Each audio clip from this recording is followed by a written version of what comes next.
റോമാലേഖനം 4-ാം അധ്യായം 18-ാം വാക്യം പറയുന്നു, അവൻ ആശയ്ക്ക് വിരോധമായി ആശയോടെ വിശ്വസിച്ചു. ഈ സമയം ദൈവവചനം ശ്രവിക്കുന്ന ഓരോ പ്രിയപ്പെട്ടവരോടും പറയാം, ജീവിതത്തിൽ ഏത് വലിയ പ്രതിസന്ധികൾ ജീവിതത്തിൽ ആഞ്ഞടിച്ചാലും, എത്രയൊക്കെ വെല്ലുവിളികൾ നിങ്ങളുടെ ജീവിതത്തിൽ വന്നാലും, ദൈവത്തിലാണ് ഉറപ്പെങ്കിൽ ആ ദൈവം പ്രതിസന്ധി വരുമ്പോൾ നിന്നെ കൈവിടുന്ന ദൈവമല്ല.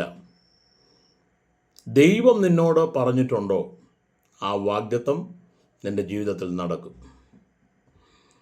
നിൻ്റെ ജീവിതത്തിനകത്ത് ഏതെല്ലാം പ്രതിസന്ധികൾ വന്നാലും നീ കേട്ടതായ വാഗ്ദത്തം പോലെ ആയിരിക്കത്തില്ല പക്ഷെ നിൻ്റെ ജീവിതത്തിൽ നടക്കുന്നത്.